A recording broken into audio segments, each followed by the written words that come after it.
The bullies decided to humiliate the girl right in class and cut her hair, thinking that no one would stand up for her. But they didn't know who her mother was. When Ronda Rousey came to school, everyone got a lesson. Don't forget to subscribe and write where you're watching this video from. Ronda Rousey had never felt so small as she did standing in front of the polished glass doors of Briarwood Academy, the elite private school tucked away in the hills of Los Angeles, where the Teslas and Land Rovers lined up in quiet, gleaming judgment each morning. Her mother, Ronda Rousey, had told her this was an opportunity, a new chapter, a place where Aurora could learn, grow, and eventually earn her place in a world that often reminded them they didn't belong in it. But Aurora could already sense the unspoken rules the moment they stepped onto campus, the way the kids glanced at her shoes, at her second-hand backpack, at the plain braid that fell down her back, instead of the glossy waves that most girls here seemed to carry like a badge of belonging. Rhonda had driven her to school that first day, the inside of their aging but well-kept car smelling faintly of tiger balm and lavender, a scent that calmed Aurora even as her stomach turned over itself with nerves. Her mother was calm, collected, her posture betraying the years of discipline and control that came from a life in rings and cages where every fight was a test of not just strength, but of the will to keep standing even when it would have been easier to fall. Rhonda placed a reassuring hand on her daughter's shoulder before Aurora stepped out, telling her quietly to remember that she was stronger than she thought, that no matter what happened, she had a right to take up space in this world. The moment Aurora entered the front hall, she felt the weight of the stairs. The school's walls were lined with photographs of benefactors and their children, smiling in neatly pressed uniforms during award ceremonies and charity events, plaques beneath them listing family names that carried power across the city. She noticed the eyes of a secretary flick over her shoes before offering a brittle smile, pointing her toward the administration office to collect her schedule. She noticed the bored glance of a boy with perfect hair and a school jacket embroidered with the academy crest, who leaned against the lockers with two others, their laughter low and knowing as they observed her fumbling with her papers.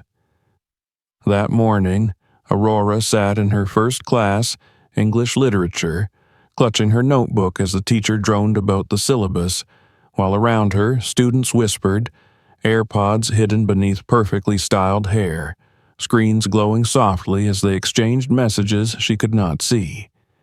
She tried to focus, to pretend she did not feel the weight of eyes flickering toward her, the subtle snickers when she raised her hand to answer a question, given an answer that even the teacher had not expected from a new student. There was a brief, stunned silence before the teacher nodded in approval, but it only made the whispers sharper, the glances longer. She ate lunch in the library, unwrapping the sandwich her mother had made while others lined up in the cafeteria for overpriced sushi and green smoothies. She kept her head down, but she could feel them looking, feel the quiet giggles and the hum of private stories being crafted at her expense, although she could not hear them. She tried to drown it out by studying, by focusing on the pages of her biology textbook, reminding herself she was here for her future, for the scholarship that her mother's endless work had helped secure, for the hope that someday she would be able to give back to the woman who had given her everything. The days passed in slow, grinding discomfort. Each morning, she would ride with her mother, the drive quiet but warm, as Rhonda reached over to squeeze Aurora's hand at the last stoplight before the school driveway. Each morning, Aurora would take a deep breath before stepping out, bracing herself for the subtle, constant erosion of her spirit that came from the hushed laughter, the bumping shoulders in the hall, the way her books were knocked from her hands when no teacher was looking. She would bend down to pick them up, fingers shaken while the culprits walked away, leaving behind only their laughter echoing down the corridor. The boy who had looked at her on the first day became a constant shadow, always around the edges of her awareness. His name was Liam Carter, the son of a prominent developer who had funded the school's new sports complex, and his status was untouchable. He was the star of the school's basketball team, charming to teachers, dismissive to those beneath him, surrounded by a pack of friends who followed his lead without question. Aurora noticed how he controlled the space around him, how people stepped aside in the halls, how teachers' voices softened when he spoke, how the principal patted his shoulder during assemblies as if he were the future they were all supposed to aspire to. At first, it was small things, a smirk when she answered questions in class, a whispered comment that she was trying too hard, a paper ball flicked at her head during study hall while the librarian pretended not to see. She kept quiet, telling herself that it was just a phase, that if she ignored it, it would stop. But the whispers became louder, the paper balls became messages scribbled with cruel jokes, the accidental bumps in the hallway became deliberate, with Liam and his friends laughing as they walked away, high-fiving each other as if her humiliation was a game they had won. Aurora did not tell her mother. Each evening, she returned home and did her homework at the small kitchen table while Rhonda cooked dinner, the smell of garlic and herbs filling the tiny apartment. She watched her mother move with the quiet precision of someone who knew how to fight battles without making them visible, who carried herself with unshakable confidence that Aurora could only admire from a distance. She wanted to protect her mother from worry, to show her that she was strong, that she could handle herself. So she stayed quiet, even as she began to dread the mornings, even as the knots in her stomach grew tighter with each passing day.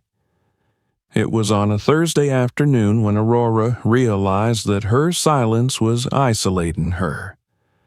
She was sitting alone under a tree during lunch, sketching in her notebook to avoid looking around, when a shadow fell over her. She looked up to see Liam standing there, his friends a few steps behind, smirks on their faces. He made a comment about her poor girl lunch, about how it must be nice to live off charity sandwiches. She tried to ignore him, to look back at her notebook, but he stepped closer, his foot scuffing the edge of her bag, his voice lowering as he asked her if she thought she was better than everyone else, answering questions in class like a teacher's pet. She didn't respond. She closed her notebook, stuffed it into her bag, and stood, ready to leave, but his hand shot out, grabbing the strap of her bag, yanking it back so hard that she stumbled. The laughter of his friends was loud, sharp, and as she caught her balance, she felt her cheeks burn with shame and anger. She pulled the strap free and walked away, her steps shaking, her eyes stinging, but she refused to let them see her cry. That night, she lay awake in bed, listening to the sound of the city outside, the distant sirens, the occasional shout, the hum of life that never stopped. She thought about the way Liam had looked at her, the casual cruelty in his eyes, the way his friends had laughed. She wondered if it would ever stop, if she could ever truly belong in a place like Briarwood, if her mother's sacrifices would ever be enough to protect her from the weight of being the scholarship kid in a world that did not want her there. She thought about her mother, about the stories she had heard of the fights, the championships, the moments when Rhonda had stood in the ring, blood on her face, her fists raised, refusing to back down no matter how hard she had been hit. Aurora wondered if she would ever be that strong, if she could ever learn to stand her ground in a world that wanted her to shrink. The next morning, she tied her hair back tightly, pulled on her uniform, and looked at herself in the mirror, forcing herself to see not the girl who was being pushed around, but the girl who still showed up, who still answered questions in class, who still held her head up even when it would have been easier to look down. She picked up her backpack, took a deep breath, and stepped out of her room, finding her mother waiting by the door with that calm, quiet strength that was like a shield around them both. They drove to school in silence, but as they neared the campus, Rhonda reached over, taking Aurora's hand, squeezing it once, a silent promise that she was not alone, that she was seen, that no matter what happened, she was enough. Aurora squeezed back, holding on to that warmth as she stepped out of the car, lifting her chin as she walked toward the front doors, ready to face another day in a school that was already trying to push her out before she even had a chance to prove herself. She did not know that this was only the beginning, that the quiet humiliations would soon turn into open acts of cruelty, that her strength would be tested in ways she could not yet imagine. She did not know that she would reach a breaking point, that her silence would only feed the darkness growing around her, that she would soon learn the true weight of her mother's words. But, as she walked into Briarwood that morning, she carried with her the seeds of defiance, the quiet, burning refusal to give them the satisfaction of seeing her break, even as the world around her tried to make her small. The days would grow darker before the dawn. But Aurora Rousey was her mother's daughter, and even if she could not see it yet, the fight was in her blood, waiting, biding its time, ready to rise when she needed it most. Aurora felt the days folding into each other, each morning a mirror of the one before, each afternoon heavier than the last. The school halls became narrower, the bright banners and pristine lockers taking on the cold sheen of a place that did not want her there, a place that expected her to know her place. The small humiliations that had started as whispered jokes and paper balls evolved into sharper tactics that made her feel the cold bite of fear and isolation that crept into the spaces between her breaths. It started with her locker.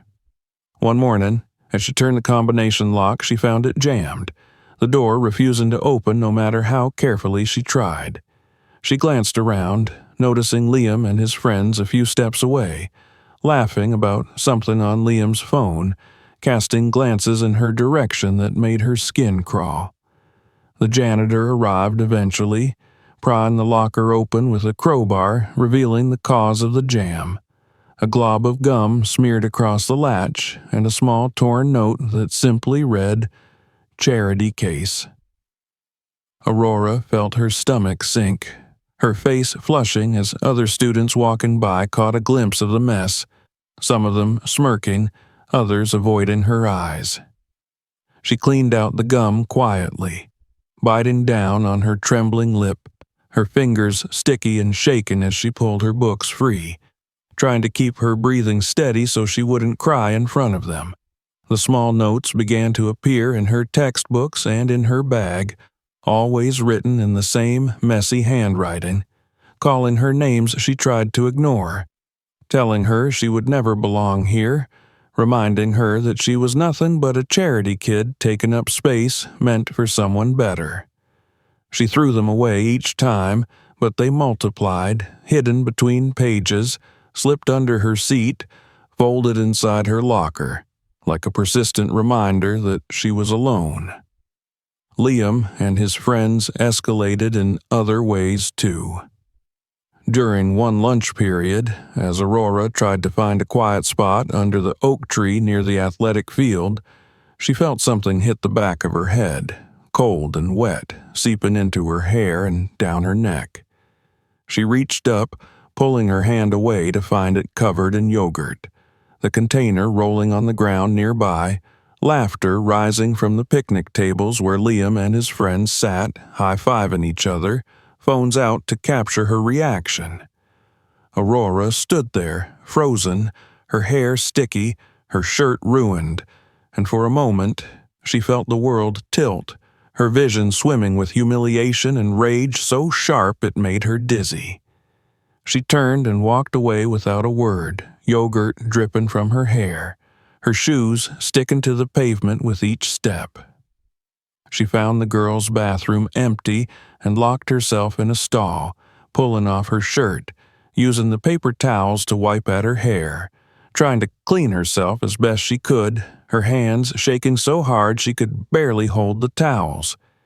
She wanted to scream, to punch something, to make it stop, but all she could do was breathe, in and out, swallowing down the tears that threatened to spill over. The next day, she tried to take a different route to her classes, avoiding the hallways where Liam and his friends liked to linger. But they found her anyway, blocking her path with casual cruelty, making offhand comments as she passed by, bumping her shoulder, letting out exaggerated laughs that followed her down the hall like shadows she couldn't shake. She began eating lunch in the library again, but even there, she felt eyes on her, felt the tension in the air when she walked in, clutching her lunch bag. The librarian would give her a pitying smile that only made Aurora feel smaller, weaker, as if her attempts to hide were pathetic to everyone but herself. Her grades, the one thing she had always held on to, the one part of herself that was unshakable, began to slip. It started with small mistakes, wrong answers on tests she knew she had studied for, homework assignments turned in late because she had spent the night before scrubbing yogurt out of her uniform or crying silently into her pillow. The teachers noticed, but their concerns were gentle, surface level, offering her polite suggestions about tutoring or adjusting to the environment, as if the environment wasn't the problem, as if she was the one failing to fit into the mold they expected. At home, Aurora hid the stains, the torn pages, the broken pencils from her mother. She cleaned her uniform meticulously each night, brushing out the stains, fixing the seams, pulling her hair back tighter each morning to hide the split ends and the damage she couldn't repair. She stayed up late studying, pushing herself to keep her grades up, refusing to let the humiliation take away the one thing she could control. Rhonda noticed, of course, she noticed the dark circles under Aurora's eyes, the way her shoulders curled in on themselves, the way she hesitated before getting out of the car each morning. She would place a hand on her daughter's shoulder, her eyes searching, asking without words, but Aurora would just smile, tight-lipped, forcing brightness into her voice as she told her mother everything was fine, that she was just tired, that school was just busy. Aurora didn't want to burden her mother, didn't want to add to the weight Rhonda already carried with her work, her training sessions, her relentless fight to keep their lives steady. She didn't want to disappoint her, didn't want her mother to think she was weak, that she couldn't handle the challenges of a place like Briarwood. She told herself that if she could just make it through each day, if she could just keep going, it would get better. But the isolation grew heavier, seeping into the cracks of her spirit, making her feel like she was fading, becoming smaller each day. She started to avoid looking in mirrors, hating the reflection that stared back at her, the girl who looked tired and defeated, who couldn't even stand up for herself against the whispers and the laughter. The breaking point came on a Friday, a day that had started like any other, with Aurora tying her hair back into a tight braid, pulling on her freshly cleaned uniform, and stepping out of the car with a quiet bye to her mother. She moved through her classes with her head down, trying to disappear, trying to be invisible, hoping that if they couldn't see her, they would leave her alone. But they didn't. During the lunch period, as she made her way through the courtyard to the library, she felt the presence behind her before she heard them. Liam and his friends, their footsteps heavy on the concrete, their laughter, low and sharp, closing in around her like a storm. She tried to quicken her pace, clutching her lunch bag tighter, but a hand shot out, grabbing the strap of her backpack, yanking her back so hard she stumbled. She turned, her heart pounding in her chest, meeting Liam's eyes, seeing the smirk on his face, the glint of cruelty that made her stomach twist.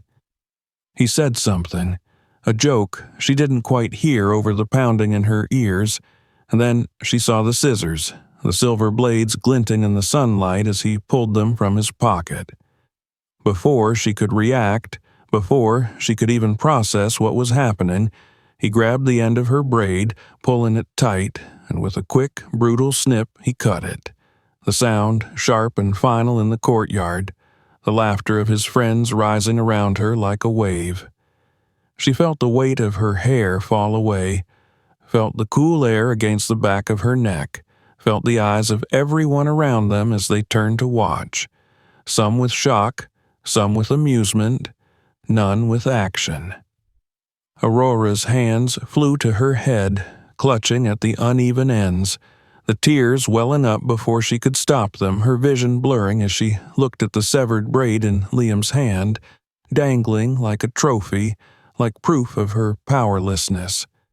She turned and ran, the laughter following her, echoing in her mind, mixing with the sound of her own ragged breathing as she fled to the nearest bathroom, locking herself in a stall, sliding down the door as the sobs tore from her throat. She clutched the remains of her hair, shaking, her mind spinning, the humiliation sinking deep into her bones, the realization that no matter how hard she tried, no matter how quiet she was, they would not leave her alone. They would not let her belong. She stayed there for what felt like hours, the cold tile floor pressing against her legs, the sounds of the school moving on outside the thin walls as if nothing had happened, as if her world hadn't just cracked open. When she finally emerged, her face was pale, her eyes swollen, and she avoided the gazes of the few girls who saw her, whispering to each other, their eyes wide, a mix of pity and fear. Aurora went through the rest of the day in a daze, her scalp sensitive where the hair had been ripped away, her mind numb, her spirit heavy with a weight she could not lift. She avoided mirrors, avoided the glances of teachers, avoided the smirks of Liam and his friends as they passed her in the halls, still laughing, still untouchable. When the final bell rang, she moved slowly to the front of the school, clutching her bag, her head down, waiting for her mother's car to pull up, the shame burning in her chest like a brand. She did not know what she would say, did not know how to explain what had happened, did not know how to hide the truth this time. She saw her mother's car approach, saw Rhonda's face through the windshield, calm and focused, and for a moment she wanted to run, wanted to hide, wanted to keep the humiliation locked away where no one could see it. But as the car stopped and the door opened, Aurora felt the tears spill over, felt the sob rise in her throat, felt the weight of everything she had been carrying break free, and she stepped into the car, clutching the door, trying to keep herself together, failing, and for the first time, she did not hide. She did not know that this moment, this breaking, would be the beginning of something else, something stronger, something fiercer. She did not know that her mother's calm would crack, that the quiet strength Rhonda carried would turn into action, that the fight was coming, not just for Aurora, but for every child who had ever been made to feel small, every child who had ever been told they did not belong. The storm was coming, and for the first time Aurora would not be facing it alone. Aurora sat in the car, clutching the frayed strap of her backpack, her breath hitching as she tried to hold herself together, but the tears fell anyway, hot and relentless. She could feel her mother's eyes on her, could sense the shift in the air around them as Ronda Rousey turned down the radio, the quiet hum of traffic around them amplifying the sound of Aurora's broken sobs. The hum of the car on the road became a distant echo as Aurora's shame and pain crashed over her in waves, each breath a reminder of the humiliation she had endured, each sob tearing at the fragile shield she had tried to build around herself. Rhonda pulled the car to the side of the road, the tires crunching on gravel, and turned to face her daughter. Aurora couldn't look up. She pressed her forehead against the window, trying to hide the uneven, jagged ends of her hair that she had attempted to tuck into her collar, but it was impossible to hide the damage, the brutal evidence of what had been done to her. Her hands shook as she pulled the strap of her bag tighter, her chest tight, each breath a ragged gasp as she tried to find words, any words, to explain what had happened. But before she could speak, Rhonda gently reached out, her calloused hand resting on Aurora's back, a warmth that steadied the storm for a moment. Aurora's sobs turned into quiet whimpers, the pressure in her chest loosening as her mother's presence anchored her. Rhonda didn't rush her, didn't demand explanations, didn't speak empty comforts. She simply waited, patient and steady, until Aurora's breathing slowed enough for her to finally find her voice. They cut my hair," Aurora whispered, the words tasting bitter on her tongue, her voice so small it barely filled the space of the car. She could feel the way the words settled in the air, heavy and raw, the silence that followed louder than any scream. Rhonda's hand moved to Aurora's shoulder, squeezing gently, grounding her as the tears returned, softer now but just as relentless. Aurora finally lifted her eyes, meeting her mother's gaze, and what she saw there was not pity, not disappointment, but a calm, focused fire that burned in the depth of Rhonda's eyes, a quiet promise that this would not be ignored. They drove home in silence, the tension in the car a quiet hum of energy that Aurora could feel thrumming beneath her skin.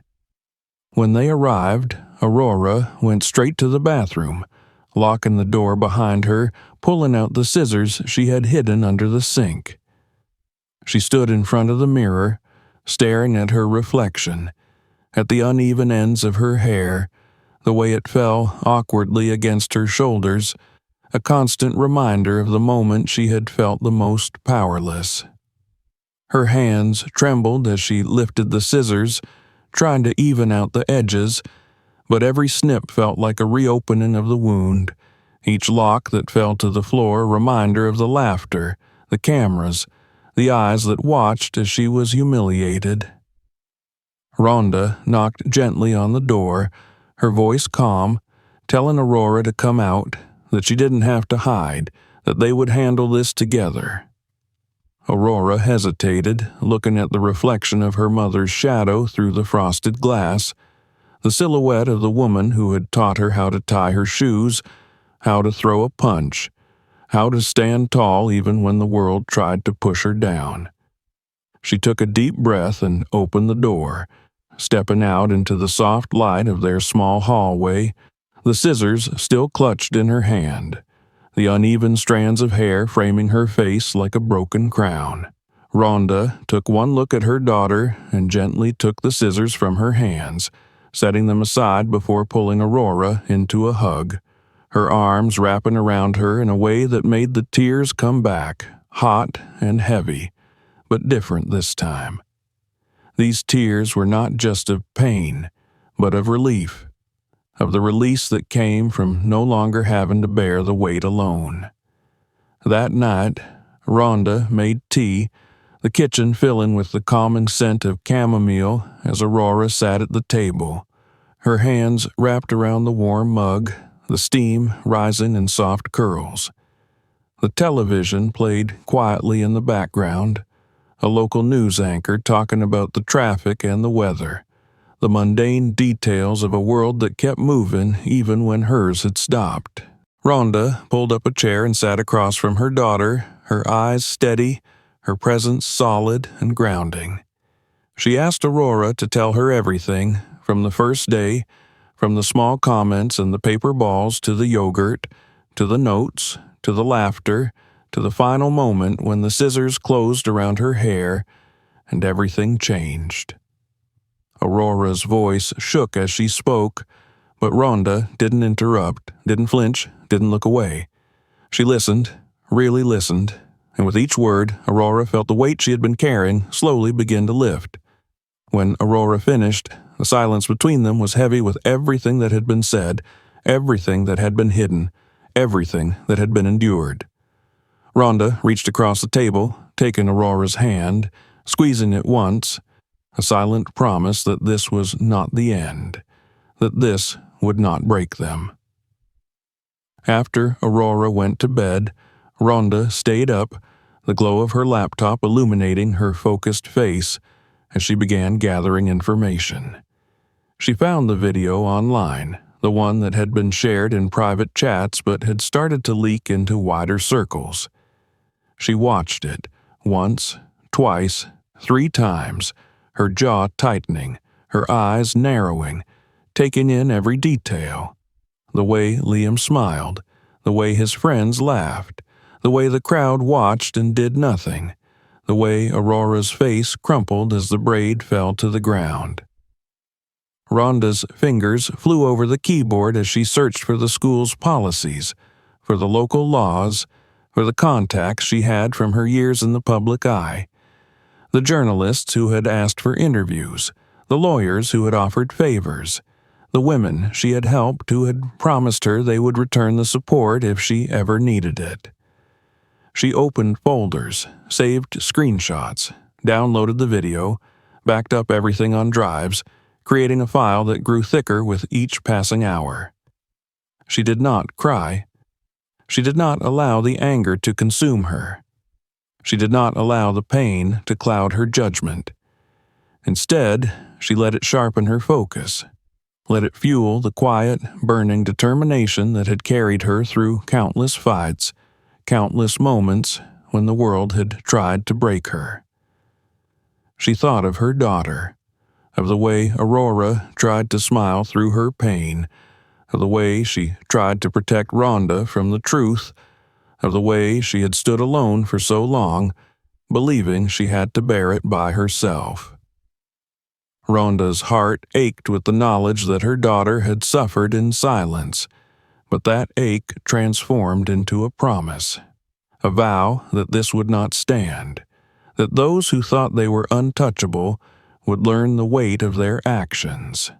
The next morning, Aurora woke to find her mother waiting for her in the kitchen, a calm steadiness in her posture, her eyes focused, her movements deliberate as she placed a plate of breakfast in front of Aurora.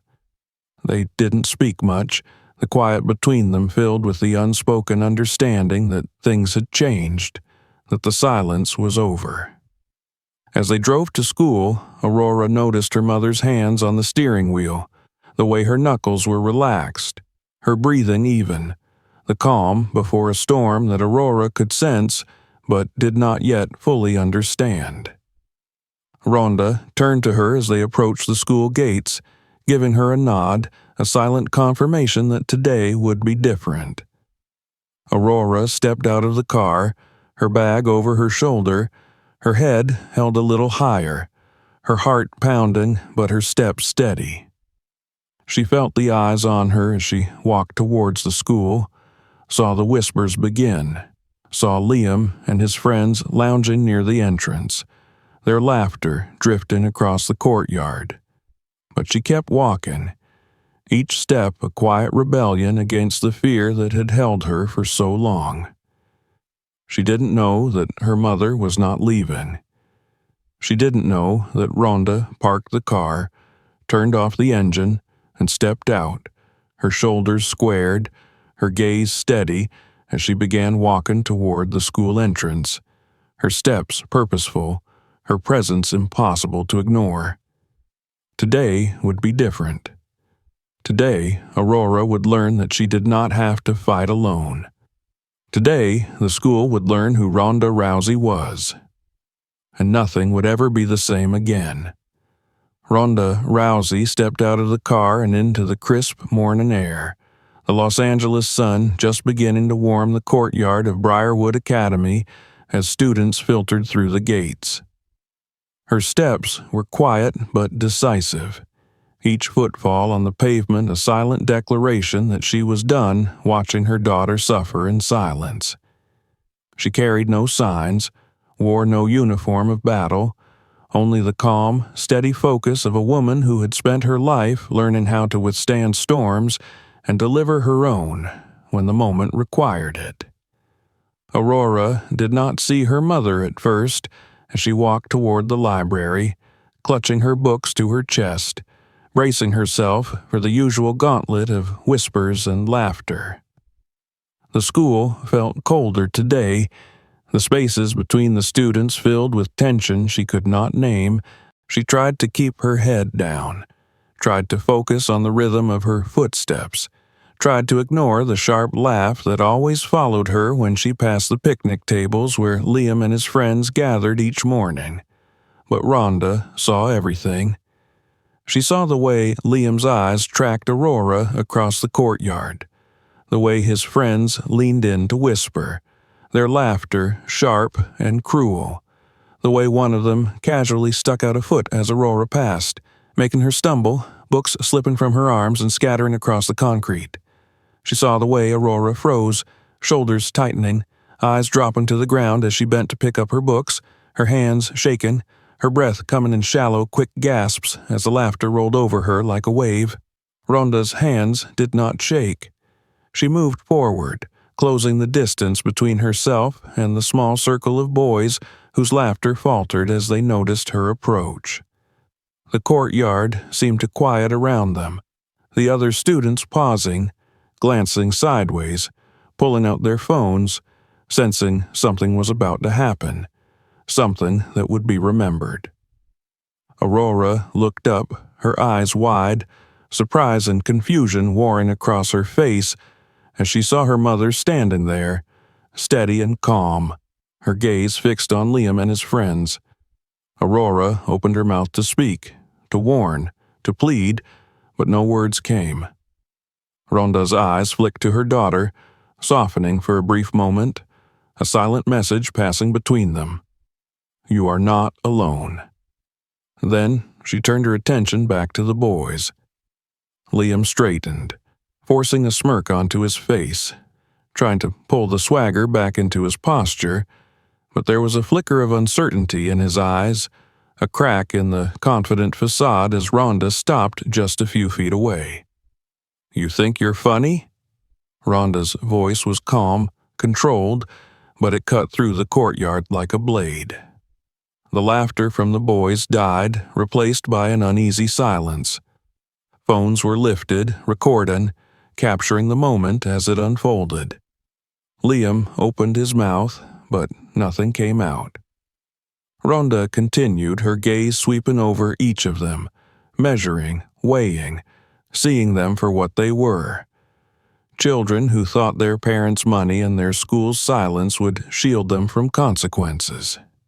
She had seen many like them before, in rings, in boardrooms, in the moments before a fight began, when the opponent realized too late that their bluster was nothing in the face of quiet, unwavering resolve. She crouched down, picking up the last of Aurora's books, brushing the dirt from the cover before handing it back to her daughter. Aurora took it with trembling hands, her eyes locked on her mother's, something inside her shifting, something heavy and dark, lifting just enough for her to breathe again. Rhonda stood, turning back to Liam, her voice quiet enough that only those closest could hear, but the weight of it carried. I know what you did, she said, her tone as steady as the ground beneath her feet. And so does everyone else now. She turned then, not sparing them another glance, placing a protective hand on Aurora's back as she guided her daughter toward the administration building, the crowd of students parting before them, the silence deafening.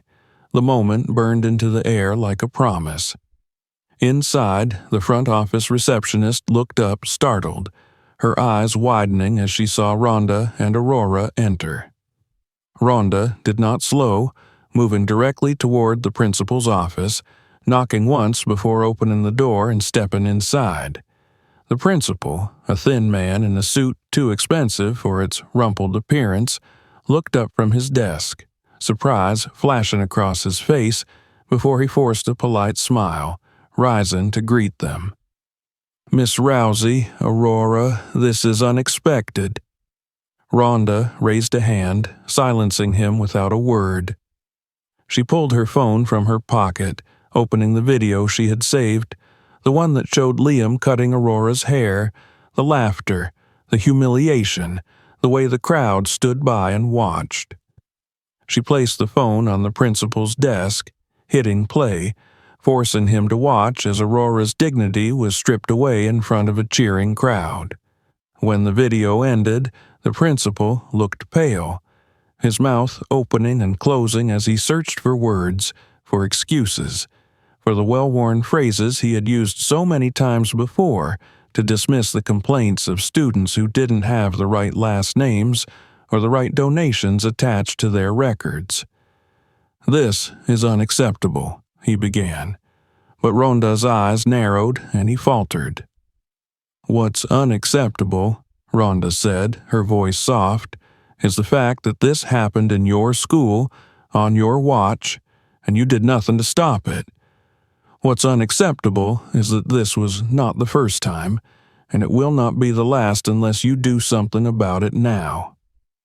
The principal swallowed, glancing at Aurora, who stood beside her mother, her shoulders straighter than they had been in weeks, her chin lifted, her eyes clear. Rhonda continued, her voice unwavering. "You will suspend Liam Carter and his accomplices immediately. You will issue a statement acknowledging the failure of this administration to protect its students. You will implement an anti-bullying program effective immediately, with accountability measures that include the parents of every student in this school." The principal's face reddened, his hands shaking slightly as he fumbled for words. "Miss Rousey, you have to understand, the Carters are significant donors." Rhonda leaned forward, her eyes locked onto his, and the room seemed to shrink around them. "You will do this," she said, "or I will take this video to every news outlet in Los Angeles, every parent association, every school board meeting. I will not stop until every parent knows that this is what happens here, until every donor knows that their money is going to a school that allows children to be terrorized without consequences." The principal sagged, the fight draining from him as he realized the reality of the situation, the inevitability of what was to come. "Consider this your only opportunity to do the right thing," Rhonda finished, straightening, her eyes cold and clear. "Don't waste it." She turned, placing a hand on Aurora's shoulder, guiding her out of the office, leaving the principal in stunned silence as the door closed behind them. As they stepped back into the hallway, Aurora felt the weight that had been pressing on her chest for weeks begin to lift, the darkness that had clouded her vision clearing just enough for her to see the light at the end of the tunnel. They walked out of the building together, past the students who watched them with wide eyes, past the teachers who lowered their gazes, past the administrators who whispered to each other as they passed. Outside, the sun was brighter, the air clearer, the world shifting around them as Aurora realized that this was not the end, but the beginning. Rhonda squeezed her shoulder, a small, proud smile breaking through her calm exterior. "Today," Rhonda said quietly, "we fight back." And Aurora believed her. The morning sun spilled over the cracked sidewalks of Los Angeles as Aurora and Rhonda stood together, the gates of Briarwood Academy looming before them, no longer a place of quiet dread, but a battleground reclaimed. The quiet of the morning was deceptive. Beneath it pulsed the echo of a war that had shifted something fundamental in the air, in the hallways, in the hearts of the students who watched Aurora walk past with her mother beside her. Aurora's hair was uneven still, the jagged edges a stark reminder of what had been taken from her, but she no longer tried to hide it.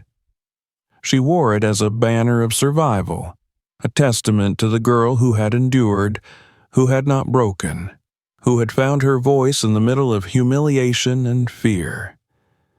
Each step she took through the courtyard was steadier than the last, her head held high, her gaze unwavering, and as she passed the tables where Liam's friends once laughed without consequence, they fell silent, their eyes dropping, their laughter choked in their throats. Inside the school, changes were already underway. Notices had gone out to every family about the new anti-bullying policy, about the mandatory workshops for parents and students alike, about the accountability measures that would be enforced with zero tolerance for violence, humiliation, or harassment. Aurora had seen the email herself, the formal language that tried to mask the desperation of an administration forced to confront what it had allowed to fester for too long.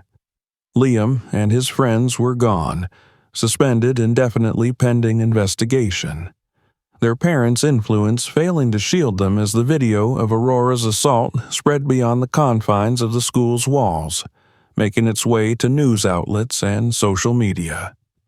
The illusion of untouchability that had cloaked them fell apart, leaving them exposed to the consequences they had believed they were immune to.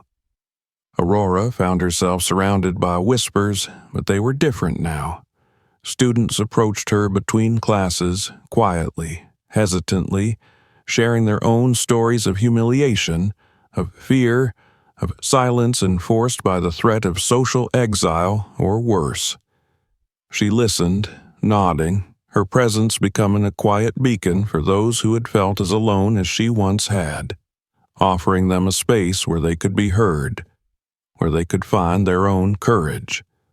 Rhonda's presence at the school became a catalyst for more than just justice for Aurora. She began volunteering at the school, leading self-defense workshops for the students, teaching them how to protect themselves not only physically but emotionally, helping them build the confidence to say no, to stand up, to refuse to shrink for the comfort of others.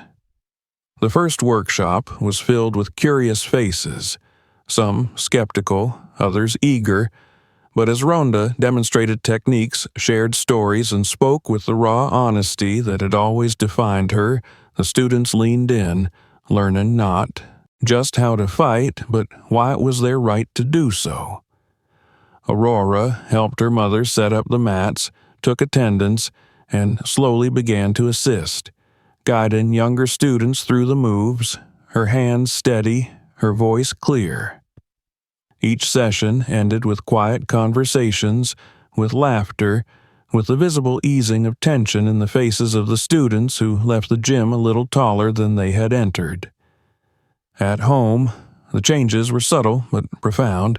The air was lighter, meals were shared with soft conversation and the clink of forks against plates rather than the silence that had once filled the small kitchen. Rhonda watched her daughter with a quiet pride, seeing the strength that had always been there, now shining through in the way Aurora carried herself, in the way she spoke, in the way she no longer hesitated to take up space. Aurora began growing her hair out again, but she kept it shorter, the uneven edges trimmed into a neat, sharp bob that framed her face with a quiet fierceness. It was not an attempt to erase what had been done to her, but a reclamation, a declaration that she had survived, that she had chosen to define herself on her own terms. As weeks passed, Briarwood Academy transformed. The culture of silence began to crack, replaced by conversations in classrooms about kindness, respect, and accountability. Teachers who had once turned a blind eye now intervened, aware that they were being watched, that their actions or inactions had consequences. Students began to understand that the walls that once protected cruelty could no longer shield it, that there was power in standing together, in speaking out. The Carter family, once untouchable, found themselves facing not only public scrutiny, but financial investigation as reports of their attempts to bribe school officials came to light. The donations that had once been seen as blessings were now questioned, audited, stripped of their protective veneer, and the community began to see the truth behind the wealth that had shielded their children's violence. Aurora's final confrontation with Liam came unexpectedly. She saw him one morning outside the school gates, standing beside his father's car, his eyes hollow, the smirk that had once been a permanent fixture on his face replaced by something like fear, something like regret. Their eyes met, and for a moment the world seemed to hold its breath. He looked away first. Aurora kept walking. It was a small moment, but it was enough. On the last day of the semester, the school held an assembly to address the changes that had taken place, to acknowledge the pain that had been caused and the efforts being made to heal. The principal spoke, his voice strained as he delivered the prepared statements, but it was Aurora who the students listened to when she stepped up to the microphone, her mother standing at the back of the gym, her arms crossed, her eyes shining with pride. Aurora's voice was steady as she spoke about what had happened to her, about the fear, the humiliation, the silence she had felt trapped in, and about the moment she decided to stop being silent. She spoke about the strength it took to stand up, the strength it took to keep going, the strength it took to believe that things could change. She looked out over the sea of faces, seeing the students who had shared their stories with her, seeing the teachers who had learned to speak up, seeing the administrators who had learned to listen, and she felt the fear loosen its grip on her chest. "We are more than what they tried to take from us," Aurora said, her voice carrying across the gym. "We have the right to be here, to learn, to grow, to exist without fear, without shame, without silence. We have the right to stand up for ourselves and for each other." When she stepped down, the applause was loud, echoing in the high ceilings, reverberating in her chest, filling the spaces where fear had once lived with something new, something powerful, hope. That night, as Aurora and Rhonda sat on their small balcony, watching the city lights flicker in the distance, Aurora leaned her head against her mother's shoulder, the cool breeze playing with the edges of her hair. "Thank you," Aurora said softly, her voice carrying the weight of everything they had been through. Rhonda placed an arm around her, pulling her closer, pressing a kiss to the top of her head. "You did this," Rhonda replied, her voice warm, steady, proud. "You stood up. You fought back. You made them listen." Aurora closed her eyes, breathing in the scent of lavender and city air, feeling the warmth of her mother beside her, the strength that had carried her through, the love that had anchored her when the world tried to shake her loose.